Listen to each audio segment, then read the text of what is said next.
What's up, everyone, and welcome to Project XTalk, an Xbox podcast, episode number 132, presented by Save the Game Media. I'm your host, Kevin, and today I am finally rejoined by my Project XTalk co-host, Mr. Physical Copy himself. Ethan, you are back. How are you Yes. doing, my friend? I am so tired, Kevin. I just come back from this academy and then I had to move. All right. My house Mhm. is a mess right now. I got boxes everywhere. I got folded up boxes everywhere. I got that packing paper that my wife just had to put everything on. It is all over my kitchen right now because every individual item is packing papered. I guess it kept it safe. We're all good here. Nothing broke, luckily. But yeah, it's kind of chaos right now, as everyone can see who's watching the video version of this. I'm in an empty office right now. Soon this will be filled with fun stuff for the background, and I'll actually get a camera set up. But looking forward to this new journey here back in Vermont. So I'm excited, ready to get back into podcasting with you guys. Though I've been missing it. Well, I'm happy to have you back. Obviously, thank you to everyone that filled in for Oh Ethan yeah, while he was you guys out. killed it. You guys killed it. We had so many different co-hosts going on. I think there was only 1 week, and that wasn't even due to me not being able to get anyone. It was simply scheduling and other things going on where I was like, we can't even do a show. But I got a Yeah, video out for us still, so it was still something content going out. But something. if you are new here, this is Project X Talk, and we talk about Xbox every single week. We're usually live Thursdays on YouTube, but that might change. All right, stay up to date with our schedule. All right, we're either gonna have a pre-recorded show, live show. Maybe we'll switch to live show. You will know when we know. If you can't catch us live, we post every Friday morning on your favorite podcast service. And while you're over there, please drop us that 5-star review on Apple, Spotify. It does help us in that algorithm. So when you type Xbox, we're one of the first ones that pops up. If you want to interact with us more, please join the Discord. That link is down in the description below. And if you want to support us further and get early access to all Say the Game Media content and exclusive bonus post shows like the post show we're going to record right after today's episode, go over to patreon.com/Save the Game Media. Choose the tier that's right for you, like our current Patreon supporters. So thank you to Bucky Blue, Hoppo, Amon, Fabulous Brianna, Brianna's mom, Brianna's brother, Brianna's wife, Nikolai Knight, Cypher Primus, Brendan Myers, Marcus O'Neill, Lillian, Mimi J, The Snack Network, David Hotright, Dave Harp, and the Xbox Expansion Pass. Thank you all for your support. We appreciate each and every one of you. But Ethan, now that we got housekeeping out of the way, it's been a while since I've asked you this. What have you been playing, my friend? Uh, I wish I had a lot more to report, but I do have one game that I want to talk about that I just finally got into today. Played about half of it. I probably spent 4 or 5 hours playing this game. Coffee Talk Episode 2, Hibiscus and Butterfly. If anybody's been listening to our podcast, you guys probably know that Coffee Talk, the first one, is one of my favorite games of all time. It came to me when I was in a place where I really needed it. And it's an incredible journey, a wonderful video game, really fun little puzzle mechanics with making different sorts of drinks. But the main part about this game that makes it so great is just all the different characters that you get to meet, and you get to go through this sort of 2 week sliver of each of their lives and a lot of these formative things that are happening in their lives. And you're sort of that fly on the wall, listening in on their conversations, giving them advice, just talking to them while you're serving them drinks. And Coffee Talk Episode 2 really is just an extension of exactly that. The game hasn't really changed at all. It's still the same exact aesthetic, same style, same location. I think it only takes place about 3 weeks after the ending of the first game. And the only really big additions are, of course, Hibiscus and Butterfly PT, which are new things to throw into your little brew station to make different types of drinks. But they got some new characters in here, and it's just an incredible vibe again. The soundtrack is all brand new, made by the same guy who did the first game, and it's just as relaxing, just as awesome as the first one. I've already got a few on my reading playlist and all that, or my drive home from work playlist. But this game is really, really exciting. The new characters are great. They fit in with the old characters really well. They blend really well.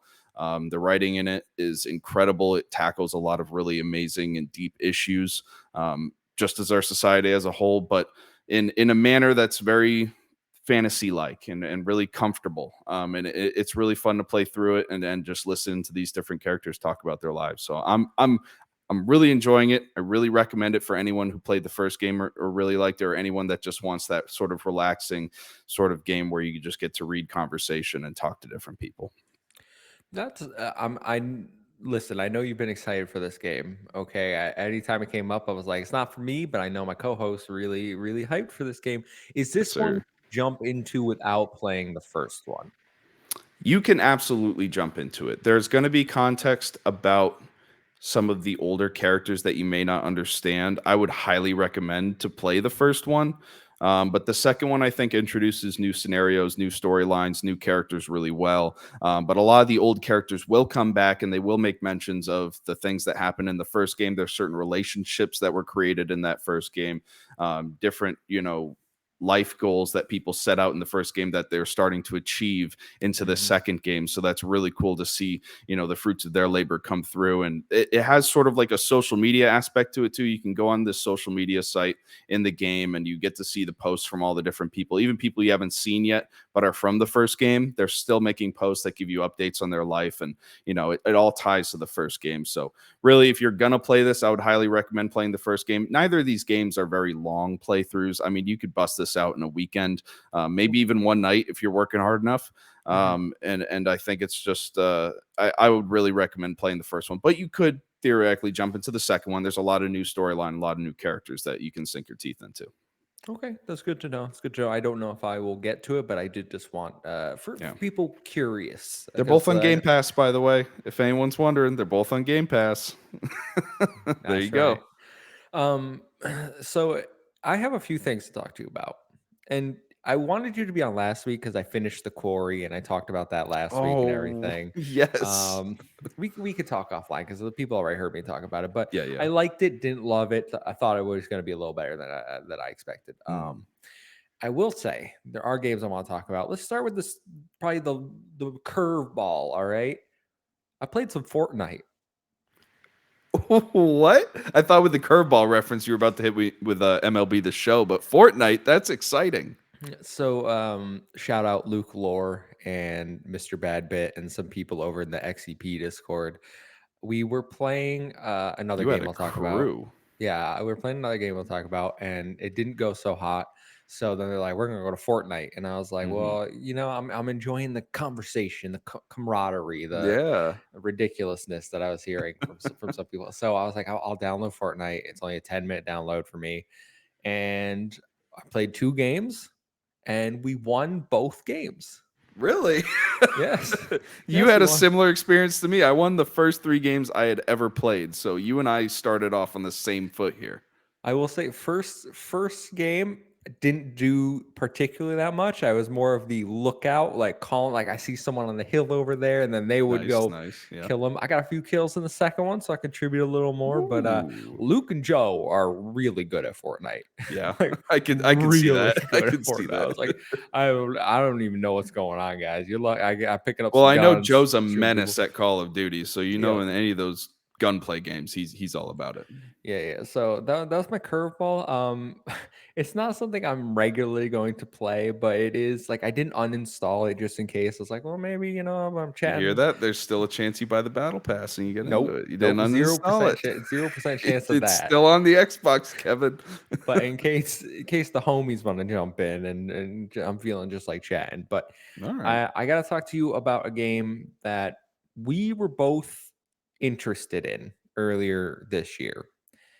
A game that came out to terrible reviews, sitting in the 50s on OpenCritic.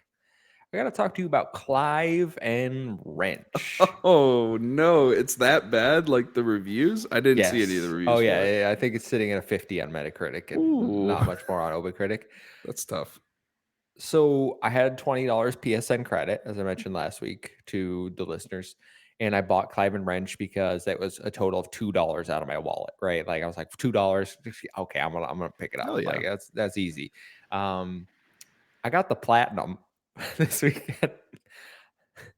It had to have been at least better than a 50 if you I platinumed it. love this game. Oh, really? I don't know where the 50s are coming from. This game is at least a 7 in my book, and that's just because it has some of that Unity like indie game jank. Yep. There's no game-breaking bugs. There's no like it feels good. Like it's a good feeling platformer.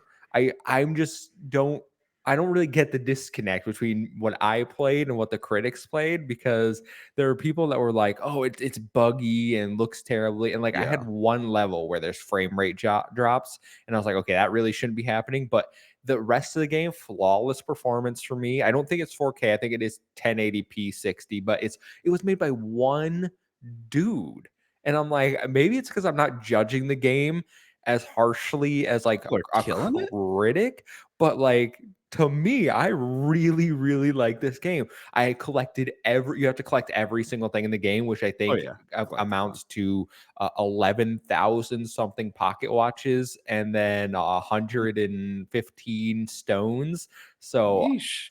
yeah, I smashed it, got the platinum. There were only two, I would say, difficult trophies in the platinum, which is one is like beat the hardest boss without getting hit, but like you can cheese it. I just looked it up. It was like you just have to stand behind the crate and like they can't hit you, and then Yep. you have to move at the right time. And then the other one was go through this like platforming gauntlet without dying, and it Yep. took me like 4 tries, and then I just did it. Like it really wasn't that hard. Okay. I enjoyed it, man. Like I know you were interested in it. If you want to get it on like a deep set, like or a thing like I did, I think it's Right. well worth it. So a few questions because I'm just as much of a platformer fan as you are. Is there anything about this game that sort of made it unique in a way, or would you label this as more of just a generic 3D platformer from the late 2000s? I Or think and on that same vein, are there a lot of really fun achievements that you can get? Because that's something I love about platforms like Crash 4, Psychonauts 2. There's a lot of unique achievements that you can get. So there are unique trophies. There are trophies for like go to the top of a pyramid and fly to a like glide to a globe that's Okay. on another part of the map. Yep. Which is like, why would you ever do that? You would never think to do that unless you looked Right. it up specifically. Perfect. There are ones for like sleeping during certain like locations or Mm. encounters. There's a lot of ones where you have to get enemies to kill each other in like ridiculous ways. So I thought the trophy list was pretty fun and it wasn't like overly difficult. I did most of them like first try, except for those two I mentioned at the start. So I thought the trophy list was good. It was fun. It was unique. I don't think the game. I don't think is generic. I think it is an homage to a lot of older platformers, though. Like the I don't know if you ever played this, but the snake merchant from Ukulele is in this game. He makes a guest I appearance. can't say I played that. Yeah. So Ukulele is another Platonic over there. They were the devs that made Banjo Kazooie at Rare, and then they went off and made their own team over there. So there's a guest appearance. There's a bunch of homages to older 3D platformers, and this very much feels like one of those style of games. Like you can tell that they were inspired by things like Banjo Kazooie, like Ratchet and Clank. Um, I I think as personality, I think the story is whack. There's no point in watching anything that goes on in the story. But Yeah. like, there's a Crash Bandicoot inspired boss battle where you have to run at the screen and like hop over stuff. So Oh, like, that's cool. it's it really appealed to me. Maybe it's just because I have a love for the genre, but for what I paid, what I played, I loved it. Yep. Another question I had, because something that platform fans like us really enjoy doing is mastering levels and getting really proficient, getting through levels. Does this have any sort of replay value beyond the collectibles in a way like how Crash Bandicoot has the Endverse, or we have challenge modes? Do we have time trials? Are there any things that are going to force me to jump back in to do? The collectibles are really the only there's really no reason to replay a level once you have all the collectibles, unless you're just going for the trophies, which because like I Right. said, the one platforming gauntlet you have to do a certain encounter the entire way through without dying, or there's not really super replayability. Like there's no time trials, there's none of that like you'd find Okay. in an Astrobot or Crash Right. 4 these days. So really you get everything and then you're done with the game. Yeah. Okay. All right. It sounds great. I mean, you were talking about one achievement where you jump from a pyramid and fly to a globe. I mean, how are these levels? Are they big, sort of open levels, or is this a fairly linear game? So the level design, there's 11 main levels in the game. And what happens is you have a hub world, and then you have the areas off or like in a circle around you, and you can choose to go to each one. And Okay. then when you get into there, you'll have a smaller hub section, which is very tiny because it basically splits off into, you can go fight the boss now to unlock the next world, or you can go do this world. So you can essentially, you could beat every boss without doing any of the worlds, and Ooh. then go do the worlds in whatever order you want. Okay. Because the worlds are basically where you go and collect everything, and that's where you'll like have to destroy some radio towers to like, get a coin and like find all the hidden like areas. What I liked about the level design is that it was very much you I think it was pretty unique, because some areas it would just be more of a linear path, like you would have a forest and you would continue through the forest collecting everything, and then it would eventually bring you to like a city, and then that city was the end point. There's nowhere else to go from there. Or you would have areas like you were in ancient Greece, and there'd be a museum over here, a temple over here, an area Hmm. over here, and you can go to each of those, and it puts you into like a little different area each time. So it mixes it up, I would say, between like how the levels are laid out, but none of them are crazy big. Like I think each level probably you can 100% within 45 minutes. Okay. All Yeah. right. So Yeah. nothing too crazy. Yeah, this sounds exciting because yeah, I now that you're talking about it, I do remember seeing the initial reports on it and people just completely roasting. I think they you guys talked about it in the Discord a little bit, and I might have glossed over it real quick, but yeah, I was kind of bummed when I saw that. But hearing you talk about this is getting me a little jacked up for. I've been meaning to turn on my PS5. It's been like 6 months. I need to Yeah, find it's an excuse to do it. So maybe this is my excuse after I finish up coffee talk. yeah, it's got a 53 on Open Critic from 23 Damn, reviews, what are and people saying about it? I don't know. I must have The played a review different copies game. must have been buggy. Like, that's the only Something. thing I can think of. They must have been able to do some patches. Yes, it's got to be something. Like a lot of these are 3 out of 10s, and it's I'm not. I mean, a People lot of got them were played on spoiled the by Switch. Psychonauts and Crash, huh? A lot of them were played on the Switch, though. I will say that I played on the Ah, PS5, so maybe. okay. Just saying. Anyway, Mm. liked it, but I got to talk about the last thing I've been playing: Crash Team Rumble Oh, closed yeah, talk to beta. me about this. So this is the game that I was trying to play with Luke and some people, and then we switched to Fortnite because we were getting creamed. I've had majority great experiences with this game. I played with Jam Pack Sam the first night it was open. We Mhm. had a lot of fun with it. There's limited characters you could use in the beta, so it is very much it's basically a MOBA, if we're being honest, where you have scorers, blockers, and boosters. So Crash is a scorer. His only objective is to collect Wumpa fruit and get it back to base. Then you have Okay. boosters, who are Coco was the only one I believe you could use in, or maybe Cortex was a booster too, but Coco was the main one you could use in the beta, and her objective is to collect Wumpa, but also to claim the relics around the arena to give you things like an aerial bombardment, a shield, a ball, bonus Wumpa fruit when you score, things of that nature. And then you have Dingo Dial was the defender you could use, and his job is to make ruckus in the other team's base. So his vacuum cleaner can suck up their Wumpa and steal it from them, and then you're more powerful than them. You can take more damage. So he is more of a Yep. tanky character, and I had so much fun playing Dingo Dial. I won the majority of my games, and it was simply because maybe he was a little OP in the beta. Maybe they need to look at that. But there Mhm. were times where if you and then one other person had Dingo Dow, you could just sit in the enemy base. You got your healing locker, and you would just clean house. They couldn't score. Like they That's had great. no idea what to do. So that was when it was really fun. When it wasn't fun is when we were playing, and you would get teams that were incredibly unbalanced. Like I only got to like level 5 in the battle pass or something because I was like, I'm gonna play the full game. I don't it doesn't carry over. I'm gonna just play, see what it's about. I liked it. Right. But you would have people on my team who are level 1 in something, and the other team, you'd get matched up against people who are level 35, like just absolutely Damn. no sort of matchmaking whatsoever. And then you would get destroyed by the other teams, like not even like 80 to 2000 something Do Wumpa fruit. characters get special abilities as you rank up, or is there anything in game that you earn like to? You earn cosmetics for the character, like Yep. for your characters.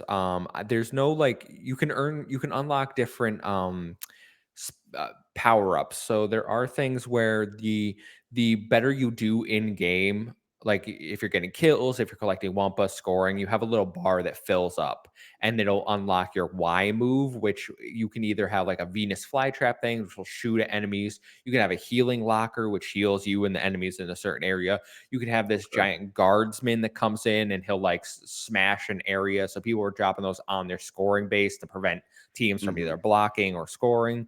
I don't know what the last one was because I don't think it was available, but there are abilities like that where you can customize this. Like Dingo Dial, I felt was like, oh, well, I'm going to take the healing locker to keep me alive and in the ruckus a little more Right. because that's what is the most useful when you have 4 people coming at you all at once.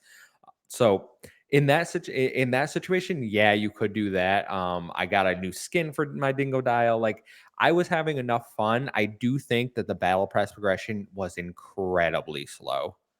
Like Yeah. maybe like 8, 10 matches before you got a level. How long per match? The matches aren't too bad.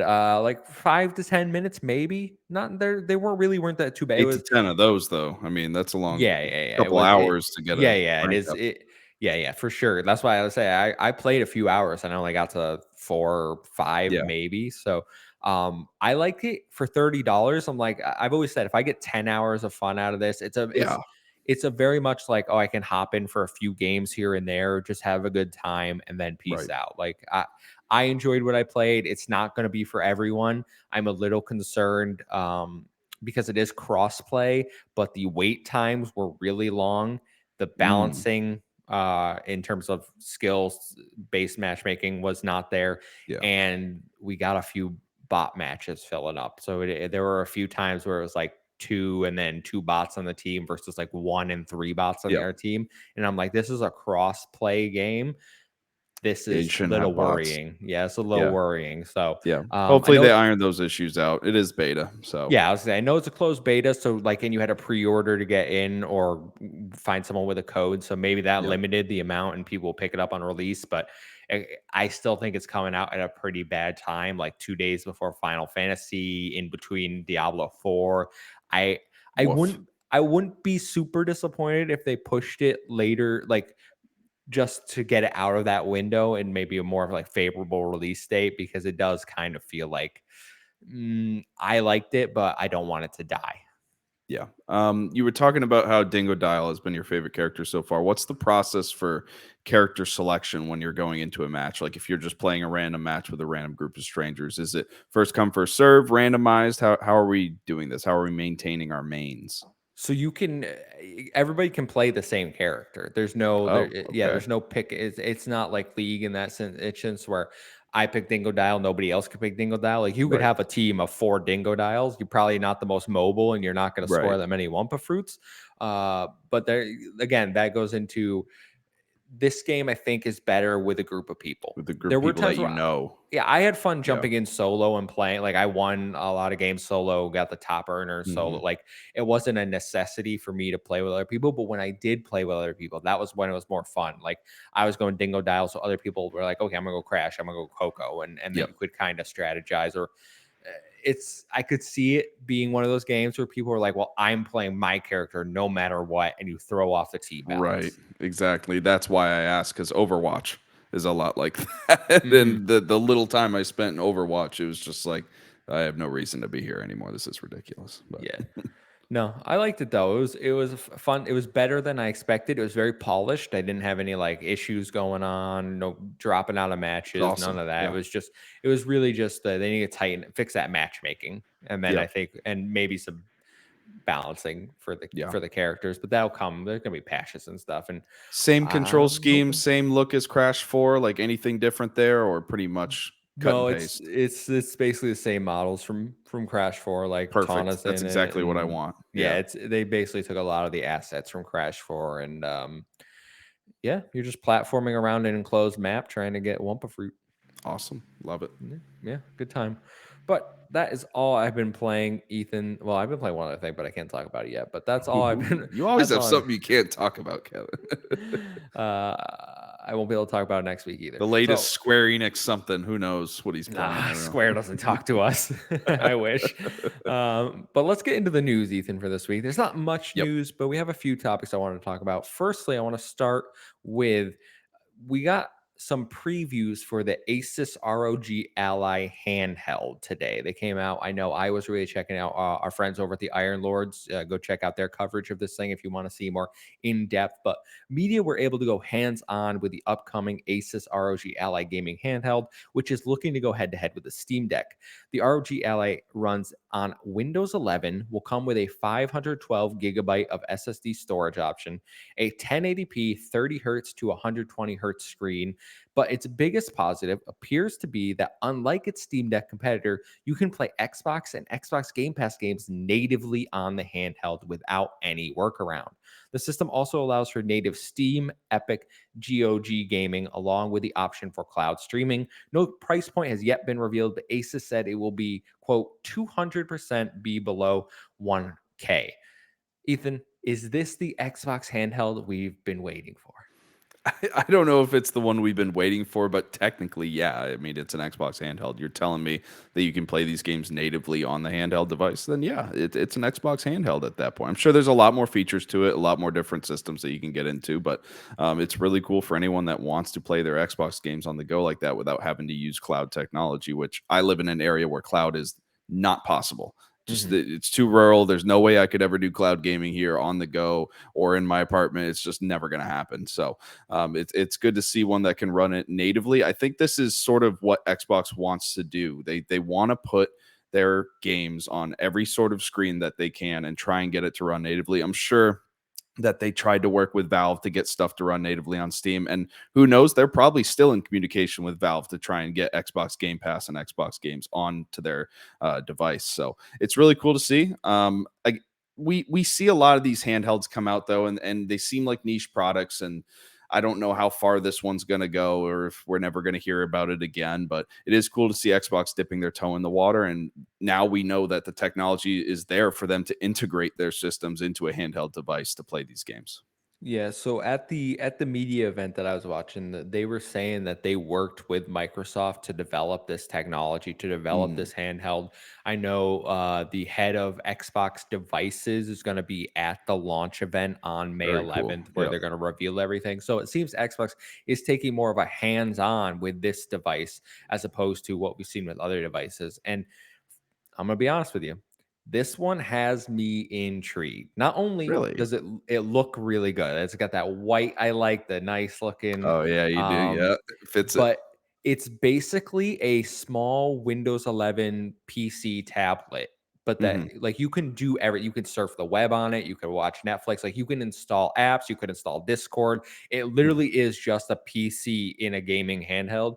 And then you have like they have a game library button where it brings together every gaming platform on the device. So, say you have some Epic games installed, some Steam games installed, some Xbox games Ooh, installed. If you hit the button and go to your game library, it'll show you every game installed, no matter what platform you have it that's installed on. cool. You That's can really cool. you can play multiple games at the same time. I know Cog, when he was playing it, he had Forza Horizon open in the Xbox app. He went and booted up Ghost Runner in the Steam app, and the Forza Horizon one was still in the background. It will affect performance, but it is a nice little feature if you Why are would one of you those. want to? Nobody can play Ghost Runner doing anything else. That game's impossible. Are you kidding me? It's so hard. I I played that love game for like Ghost Runner, dude. I played it for hours and hours and only got like halfway through it. It was great, but I just the 1080p screen, like it's more powerful than the Steam Deck, yeah, and the screen is better. It's got VRR support from 30 to 120, so when it does, you won't notice those stutters. It looks really good. You can upgrade the storage. It has all those features you want from something like this. yep. and then you just add in the downloading native Xbox games, downloading all your like I'm looking at this more of, well, I can play games on Steam on my PC. I don't really like to. I know I Right. just upgraded my PC. It's still not it's a mid-range PC. Hmm. But if I could play like Trails in the Sky on this instead, like Yep. that might be better because I could be downstairs like watching TV and just save my PC for like a game that actually requires a 1060 super or whatever instead of a Right. game that is 20 years old running little sprite graphics, you know? Yeah. I The thing with this that sort of makes me hesitate, though, is it's obviously a brand new product. Hmm. ASUS is a great company, but for me, Steam Deck is just it's something that I know for a fact is going to continue to receive support from Valve. We're going to get continuous updates. We're going to get new versions eventually. Prices are going to go down. This is feels more like an experiment in a way, and I'm sure it's a very expensive experiment. But who knows if it pans out? Who knows if it can find a market that's already sort of been filled by the Steam Deck at this point. I feel like Steam Deck had a huge impact on the gaming like ecosystem, selling all of these handhelds. Everyone's been trying to get them. They're definitely the primary handheld gaming platform at this Hmm. point. I think, obviously, not counting Nintendo. Nintendo's in its own world, and we'll talk about that a little later with one of the viewer questions. But who knows how long of a lifespan this system is going to have, if there will be a new generation to this system in the future. For me, if I was to go out, which I'm not at this point, but if I were to go out and get a handheld, I still think I would try and go towards the Steam Deck, just because I know it's going to be a quality product and it's going to be run by Valve. And I do think wholeheartedly that in the future we're going to get natively run Game Pass on the Steam Deck at some point. There has to be a deal there. I So here's I think you bring up some good points, some very good points. Especially because we know I think Gabe Newell said that like this is the first iteration of the Steam Deck. So Right. it's not going to be the last we see of them in this market. We don't know how committed Asus is to this. This could be a one and done device. It could sell really well. And this leads me to my concern is that they're having the launch event in 2 weeks and they still haven't said the price point. They've said it's under Mhm. $1,000, but 999 is That's under a big $1,000. range. Like yeah, that is a huge range Yeah. for me for this to be successful because I think it has a lot going for it. Like if you price this near a Steam Deck competitor, like your competitor to the Steam Deck, Right. if it's priced in a similar range as probably their top end model because it is a higher specs. So there's Mhm. anyone thinking this is going to be a 349 to compete with their base Steam Deck. No, no chance. No. This is probably going to be more than the most expensive Steam Deck. But if they can Mhm. keep it competitive, keep it $500 to $700 range, I think there is a market that will say, well, this lets me play everything. I am not locked to only Steam. I don't have to do back end stuff to get Xbox and Xbox Game Pass. I don't have to wait for them to add it natively. I can Yep. play Epic. I can play GOG. I'm not locked into Linux because there's some games Right. that don't work on Linux. Like Destiny 2 is a big one that just doesn't work on the Steam Mhm. Deck because of the Linux iOS. So looking at this, I think this would appeal to a lot of people. It would appeal to me a lot more Yep. if it could come around that price range, because then I could be like, well, I can just download my any Xbox because it's all tied to my account. I could just download an Xbox game. I can download my Steam games. I can download my Epic games, and I don't play handheld a super a lot amount. But if Yeah. I was like playing Trails on my PC and then I had to like, oh, I'm gonna go watch TV with the girlfriend. I'm gonna go to work and play on my like cloud saves will take care of that. I don't have to Yep. worry about anything like that. So for me, it's a very enticing offer if they can get the price point right. Yeah, it's an enticing offer, and it's definitely a mental calculation that a lot of people have to take. And for me, future proofing is a big deal for me in video games. Obviously, you see stuff like stores shutting down and different services getting shut down without any input from the consumer base. And you know, as much as I love innovation in this marketplace, I like to stick with things that I know are going to last, like things like PlayStation, Xbox, Nintendo, Mhm. Valve. I know those companies are going to Completely last. fair. They will stay around.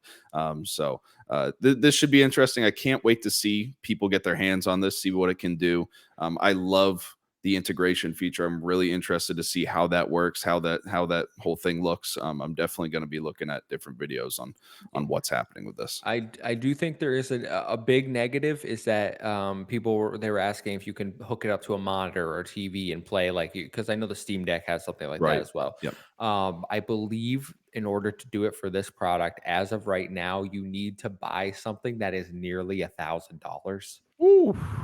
because Yeesh. it adds a lot of like computing power. Yeah. That's what I believe. That's what I read. Full reviews aren't out yet. Just a little preview coverage. Like there's a lot that is still embargoed about the device, and maybe the more we learn about it, the more the rose tinted glasses comes off, and you see like, hey, maybe Steam Deck is still. But I'm excited to learn more. I was very intrigued diving into this today, and it's piqued my interest for sure.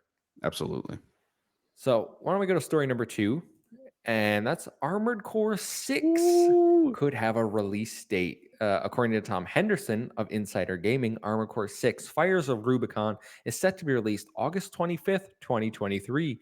While not officially confirmed, the title was recently rated in South Korea, which means its launch is imminent. Ethan, how are we feeling about Armored Core 6? As you know, Kevin, I am a born again Soulsborne player. Mm. Okay, I've discovered my love for Soulsborne type games. Played through Elden Ring like a crackhead when that first came out. I played a bit of Dark Souls 3. The next one I want to play is Bloodborne because the PlayStation guys over there on No Limits, they can't shut up about it. So I feel like I got to go in and give it a shot. But who knows? I may run into a snag because I have a PS5. I heard it's on PS5. I don't know how any of that works. We'll figure it out. But Armored Core is a series that I remember growing up watching a lot about on like X Play and G4 and all that, and a lot of people loved it back in the day. And it is a From Software property. I've never jumped into one before, and I got really excited when I saw this get revealed because I know it's an old IP from them, one that hasn't been around recently.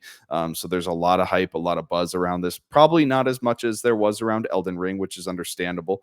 But this is going to be pretty exciting. I'm excited to jump into this. I'm hoping that this hooks me just as much as their other games hook me. I know it's a different experience. I know it's not going to be exactly like what an Elden Ring might be, or a Dark Souls, or a Demon Souls. It is going to be a different vibe. Obviously, there's these giant mechs and guns and different things going on.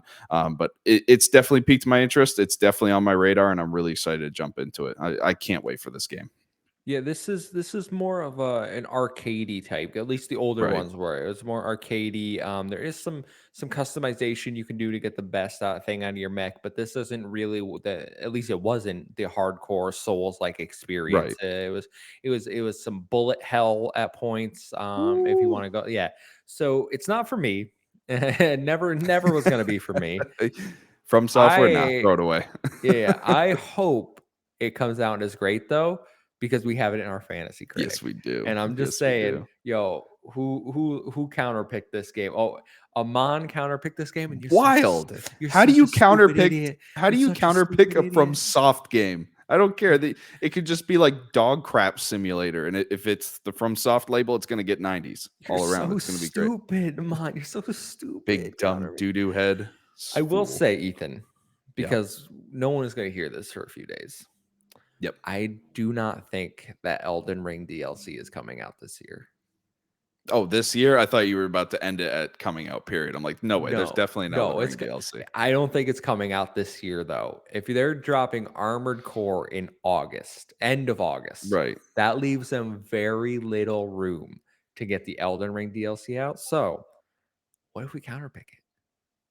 So here's the thing is what do we know any insight into what the long-term plans are for Armored Core? Do they have any plans for DLCs for that? Because honestly, if they release it and it's like, all right, this is as is, we're just going to be doing patch updates and this is the game you're getting. I mean, that could still put a lot of team members back towards Elden Ring to focus on doing that DLC. So I don't know. I think it's a crapshoot, if we're Mm. being honest here. I don't know the long-term strategy for Armored Core. I don't know if DLCs have ever been a thing in the past games or if they're thinking about doing it for this one. But I think that's what we should base our decision off of, because if they're still going to have these teams split up because they got two games and they're working on DLCs for both of them, then we might need to counterpick. But if it's what I'm saying and there's no DLC coming for Armored Core, I think we could safely assume it's coming out this year.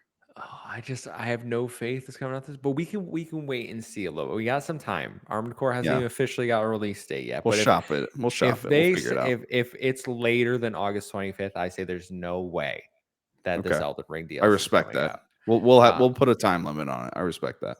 We just listen, man. The No Limits team's actually doing better than I want to admit they're I doing. Okay, know I know. it's tough. We It's got this. It's fine. yeah, I mean, we're fine. We're gonna win. We Oh got yeah, Zelda. We got Zelda coming out in 2 weeks. All right, easy, that's gonna give us like easy. 40 points. Okay, but Can't wait for Minecraft that Save Legends the and Game Boy, by the way. Everyone go check out our previous episode so you'll get up to date for the one that we're going to do on Zelda in the future. It's going to be a good time. I think our next one is a Breath of the Wild recap episode. Ooh, I'll So be I a think part of that. they're recording that on Sunday, I believe. Yeah. I'm so excited to do Save the Game Boy again. You have no idea. It's going to be a good time. Well, anyway, fantasy. If you're excited for Armored Core, you good. I hope. I Oh, have yeah. plenty of other games to play in August. All right, Sea of Stars comes out like 3 days later. Atlas Fallen comes out like I Oh, got too you're in much. heaven. I got too You're in much in heaven. August. But I want to end with one last thing, Ethan. I didn't include this in the Yep. show notes because it broke just before we went live. But Benji Sales tweets out some fiscal year 23 quarter three Xbox results. So gaming revenue has declined by 4%. Content and services grew by 3%, driven by growth in Game Pass subscribers. And the hardware revenue has declined 30%. Oof, 30%. I mean, look, these are numbers I think that are to be expected. I mean, Game Pass is just siphoning money out of game sales. I mean, we've known that since the Yeah, I was gonna start. say those And we're first two are they're almost the exact same number. yeah, Like people, it's a yeah. swap at this point. And hardware sales, obviously, the longer a console goes, I mean, you're gonna have less sales. I'm sure PlayStation 5 is experiencing a dip too here and there, probably Mm, selling. No, they're not. Nah, who they're up cares? 400%. No, they're not. They That's are because they're that actually making them now. because They're actually making them. they're up a crazy amount. Yeah, we know we're never gonna beat them. So let's just put that to bed. We're not doing the console war stuff here. Anyone in the comments, but I've seen tons of Xboxes out on the shelves. I'm gonna be honest with you. I was at Target last weekend and I saw 3 Series X's and like 8 Series S's all piled into the thing. So it's just the life cycle is getting there. We're losing sales. I don't know. I don't think it's anything to be alarmed about. It's just I how it works. I think it's if we want, I'll just touch on the gaming revenue and subscription stuff. I do think those are correlated. Absolutely. I think recently it's become pretty apparent to everyone that Xbox has kind of Xbox consumers are reluctant to buy video games for retail Right. price because they're taking I'm gonna wait for it to come to Game Pass approach. And you know what? Really, I've heard this told tons of times on other shows, and I've always been like, yeah, that makes sense. But like, I still do it. I know people that still buy games, like regardless of if it's on Game Pass or not. So how big is the problem? There was the recent Xbox sale. And I think someone on Reddit, it was Cult of the Lamb, was on sale for maybe $16. Yeah. And someone said, I'm just going to wait for it to come to Game Pass. And I said, bro, You this is just an don't want to play the game at indie that point. game. Yeah. It's $16. You have no idea if it's ever coming to Game Pass. So why are you depriving yourself of an experience that you say you want, but that you apparently aren't willing to pay $16 for? Look, I don't get that mentality. It doesn't make sense to me. I still pay full price for a lot of different games that come out, especially indie titles, because I want those developers to have money, because I want to encourage them to make more video games because I think they're awesome. But if I was hearing developers saying these same things like, "Oh, Game Pass is siphoning money out of us," blah blah blah, then I would be a little more concerned. But I I think the feel like Everspace 2 dev said the opposite today. yeah, 99% of developers that I've been hearing of on any of these news sites that are giving us these interviews, I mean, they have nothing but positive things to say.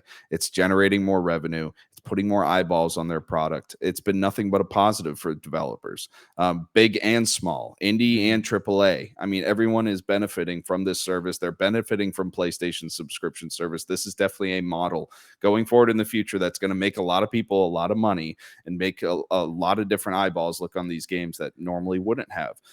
So, that mentality, that doesn't make sense to me. And clearly it's not really harming the developers. So even though we see this shift away from buying games on a marketplace or going to GameStop and buying a physical copy, I still think developers are getting compensated very well for their work, and their games are still getting played by millions and millions of people, and that's a win in my book. No, absolutely. I think the if you are someone who is on a tight financial budget and you're like, Game Mhm. Pass allows me to play games, great. Yeah, This conversation's not absolutely. about you. I'm talking about the people that have the means but simply refuse. Like, there are Square Enix, for example. They're not bringing games to this platform anymore. And it's Right. because nobody buys them. I know people have some conspiracy theories. They're like, oh, place there in PlayStation's pocket and all this nonsense. Right. I bought almost every Square Enix game that came to Xbox last year on Xbox. I bought Diablo Chronicles. I bought Crisis Core. I didn't buy Star Ocean Mm. because I'm not a Star Ocean guy yet. Yeah. Maybe in the future I will buy it. I would go to Xbox and play it. These are things you need to do. You can't just say, well, why isn't Crisis Core in Game Pass? I want to play Crisis Core, but it's not in Game Pass. Like, you're digging your own grave, and then you have the audacity to complain when the games don't come. It boggles my mind. Yes, Game Pass is great. Game Pass is awesome. It allows people to play tons of games. I love Game Pass. I will always support Game Pass. I wish every game was in Game Pass, but that's not the reality. There are still times where you need to buy games. Like, you need to buy Yeah. games in order for the games future generations can come to Game Pass. And here's the thing, people being stubborn like that, then you're just not going to play the game ever. And I think the developers of Cult of the Lamb made out like bandits with that Oh, game they because that yeah, game was huge, popular. That huge. game popped off when it first came out. There were 2 weeks where it was in the news cycle. People were playing it like crazy. I think the vast majority of us at Save the Game Media We loved all it. played the I game. We loved it. all It's not my loved it. type of It was game. great. Yeah, you hate everything about it, but it was wonderful. Yeah. But yeah, these developers are still making money even if they're not using Game Pass. So I mean, people can complain all they want. They're just not going to get to play the game. That's okay. Yeah, so the gaming revenue and game, I'm glad to see Game Pass growing. Like, I'm glad that Yeah. that's offsetting the loss of revenue from game sales. But hardware, I think, is a different story. As I said, PlayStation 5 is soaring. I've seen PlayStation 5s available mostly everywhere I go these days. I'm Yeah. not seeing many Xboxes available, so I don't know. And I believe it was Jez Corden over at Windows Central who said that Xbox is focusing on using the Series X's for the Azure cloud services instead of Mm, putting them out to the mass markets. I don't know if there's any truth in that, but just from right. my anecdotal evidence, I haven't seen Series X's in ages out in the wild. Really? You Yeah, see, I'm the opposite. Like at Target, it filled to the brim with Xboxes and PS5 aisle crickets. Nothing to that's be crazy. found. We got the I got tons of It's PS5s so over weird. here. Tons of PS5s. I don't know if it's a supply GameStop chain loaded thing to with them. different areas or if it's just the different market, different consumer types. I don't know. It's weird. I do think 30% is not a good look. The 30% decline is It's a not significant good number. news. Less than 3 years into your life cycle, you're declining when your competition is soaring to heights. Yeah. They've surpassed the PS4 sales in the year to date for the PS4 versus PlayStation. They're Yeah. ahead. So they're looking to have another record-setting generation. Xbox, I'm gonna say this is due to the lack of games last year, lack of first party games. Absolutely. That's a big part of it. Yeah. I think it's not time to panic yet. I think they're very much capable of turning this around and reducing these numbers. I don't think there's ever a time. I mean, Xbox, I don't think Xbox has any lofty aspirations to one day beat PlayStation in console sales. I just don't think Oh, we're no, I'm not ever saying going to beat, get but there. like get Right. back into positives. But even then, I think this strategy Xbox has been trying to do for the last 3 or 4 years, it's really just to infect, at, like I said, every single screen that you can get on get that Game Pass subscription in, and that's how you're going to generate revenue. I think Xbox more and more is going to go away from trying to push hardware sales like that. I obviously think there's a future for hardware forever. I don't ever want to see a day where consoles become obsolete. I always want to have a physical console. But I think if a company were to do that, it would probably be Xbox.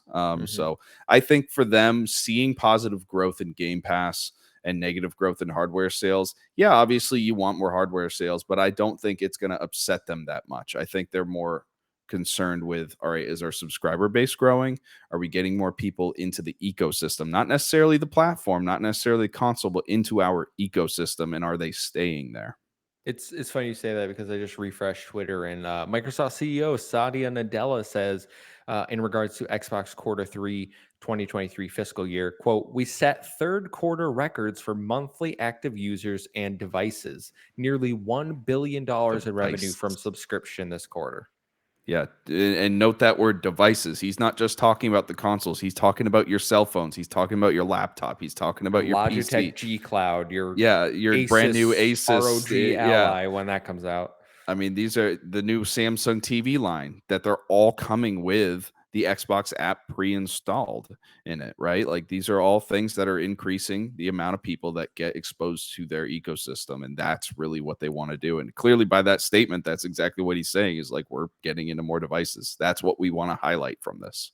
And I should note that Asus Handheld is rumored to come with 3 months of Game Pass Ultimate. Ooh, So just a little there's a deal incentive right to get there. people into, Yeah. they're really Just pay pushing it. $9.99.99. Just That's nine, all you got to do for 3 months. just less than $9.99.99. $1,000. Okay. Less than 1,000. All Yep. right, Plus Ethan. I tax, think you're over 1,000, but plus, yeah. I'm like 1,000. I'm like we don't 1,100 count at that. that point almost. Yeah, yeah. We can get into the listener questions to end the show. So Ooh, it's Kyle asked, "What collection style remasters would you like to see that haven't been done yet?" collection style remasters. Hmm, Master Chief this is hard. Collection already got made. Love that. I mean, There's been a Gears of War one, right? no, there hasn't. There hasn't been a Gears of War. The Marcus Phoenix collection has been rumored forever. Yeah, I think that one's a little too obvious though. I would Hmm. love to see a bundle of like a remastered Psychonauts 1 with Psychonauts 2. I think that would be really cool. I would love to see Double Fine remaster Psychonauts 1 and sell it as a package. I think that would be really, really cool. Um, I was gonna. It's hard for me because my go-to Fable. Ooh, good shout out. Really good shout Fable. out right there. Go Really back, good. touch up some of the stuff in the older Fable Fable 1 games, which especially. I think Fable holds up personally, but it's not without the fact that Remaster is fine. you could fix some stuff. You could fix some stuff for sure, even in They the came out with remasters. a Fable 1 remaster, and yes, I played a little bit of that, and you could Me too. definitely still fix up a That decent amount of camera, stuff in that the camera it's needs to be fixed. brutal. It's so bad. Fable 2 is an almost perfect game, though. That's definitely my favorite of the series. I think Fable 2, if you do That's my least favorite. some up-resing, do some graphics stuff with that, I think that you could leave that one alone. I love the gameplay of Fable 2. You're crazy. I love Fable 2. Sacrificing your wife at midnight to the Dark Lord to get an achievement. Come on. It's hilarious. I love it. Yeah, I go with Fable. I think that's the other big franchise that That's a good probably shout out. needs it. Yep, absolutely. Um, Next question for Diablo 4. Are you going to beat the story and then stop or do some end game content? End game content. I mean, that's what I did with my buddies in Diablo 3 is you just keep going. You keep grinding, you Yeah. just keep going crazy. I forget what are those levels after the main levels in Diablo? I forget. Like Paragon levels. Paragon levels. Yeah. You just have to keep going with Diablo. I mean, I feel like if you haven't gone full throttle in it, then that's not the Diablo experience, right? Yeah, you you got I to put put an ungodly amount of hundreds. hours into it. Yeah, I put hundreds of hours into Diablo 3 and I plan to do the same for Diablo 4. Everything I've heard is it's phenomenal. Yep.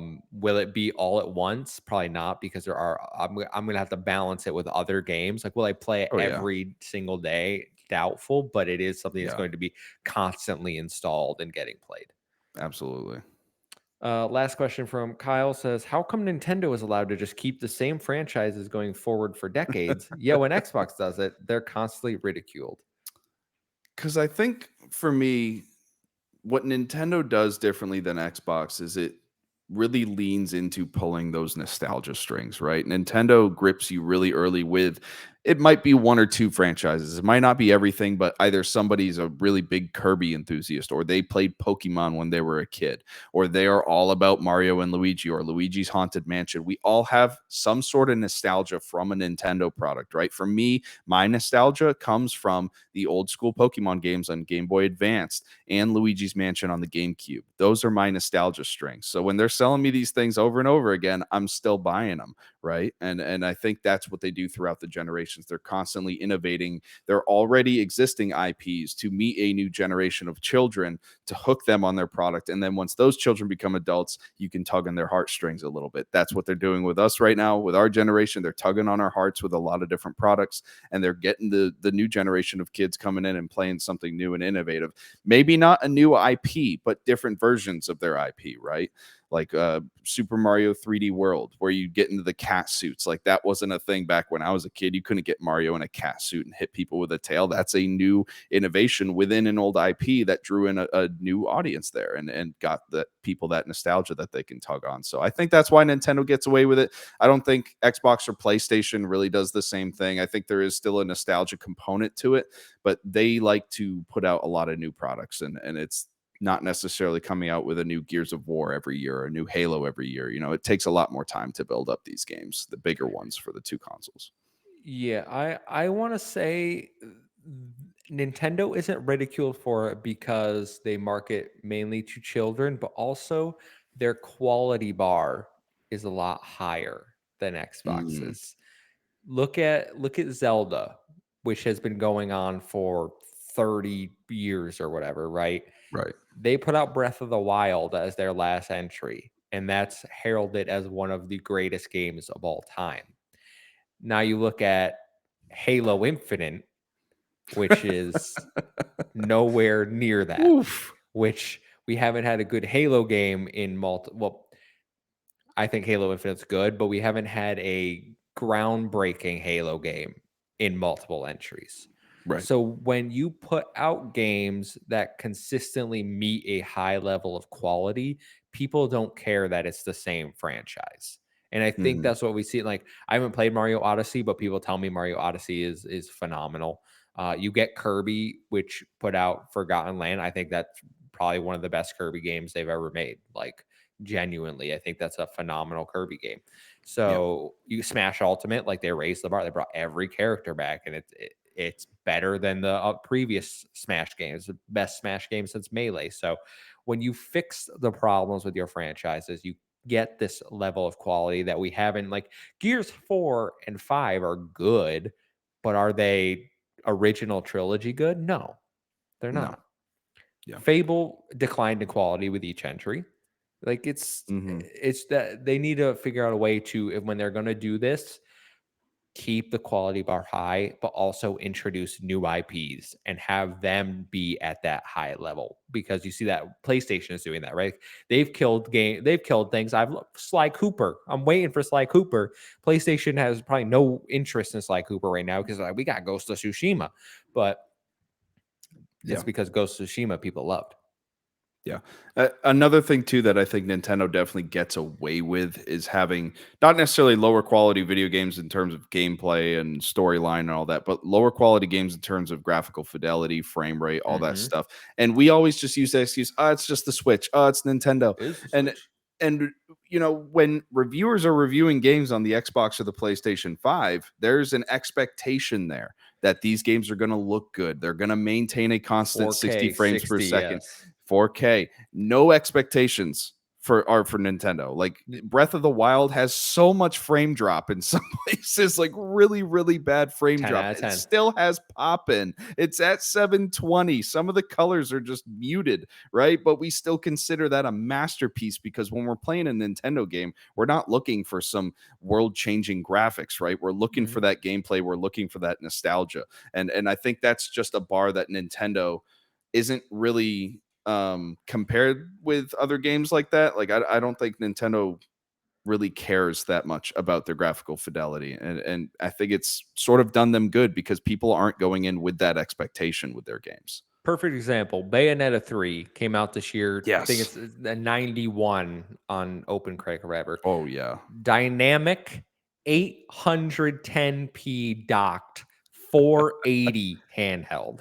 Yeah. 480 in the year of our Lord 2023. You Yikes. want me to play a game at 480p? Thank God I bought that OLED so I can look at stuff on 480. Yeah. All right. Last Stuff. question from Jam Pack Sam says, not sure if it's been discussed before, but if you could convince Xbox to bring back one dormant franchise from Activision Blizzard catalog, which would you One? pick? Does it have to be just one? He Because said I one. got two in mind that I really, really want. You I'm could say trying to him. think. You could say him.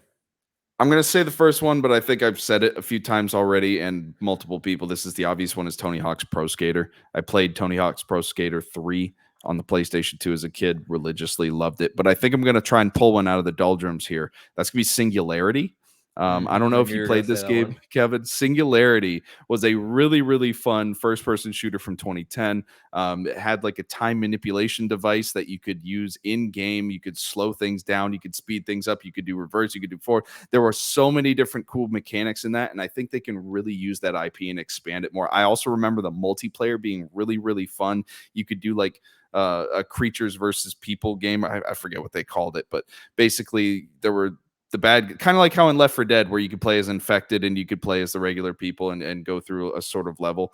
I absolutely adored that game back in the day. I played it a lot on the 360. I think it's an IP that needs some love. I think there's some really cool mechanics there that they could pull out and innovate on.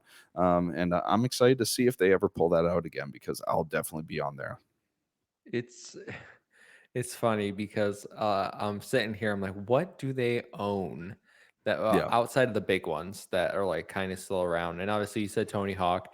I'm Right. looking in a lot of Activision games back in the day, growing up. Like my introduction to Activision was licensed games, right? Like I played a lot Oh of yeah. Spider-Man, X-Men, Shrek Super Slam, great Ooh. game, by the Love the way. old Shrek games. I used to Yeah, play those too. Yeah. love them. But they've made a lot of licensed games. So I think for me, I'm gonna go with my heart here, Guitar Hero. Okay. I love I see that. Guitar Hero and Rock Band, and Mm. you know what?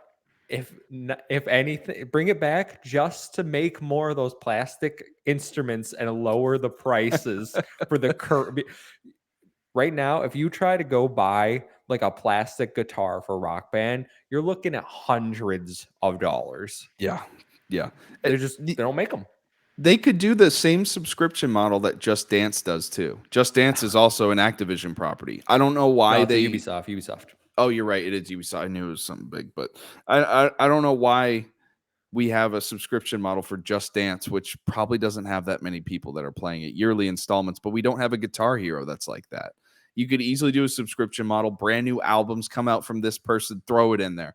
Let's have some fun. Let's give them that set. I mean, we see the popularity of Beat Saber on VR. We know the market's out there for people that want to do those rhythm-based games with music. I mean, I think it would just be a perfect fit for this sort of modern world. You give people these big fun controllers and give them a subscription service, give them some sort of battle pass that you could do to unlock skins, in-game skins. Who knows? You could definitely work a way to make a lot of money. I think that the market's ready for something like that. Man, I'm just looking at this. I don't care about most of these properties outside of Crash Bandicoot. Gotta be real with you. Yeah. Uh, Guitar Hero There's a lot of crap in there. It's an old company. Activision's been around for a while. since the '80s. Since the Yeah, '80s. But it's one of the OGs. Ethan, that's gonna do it for us today. Yep.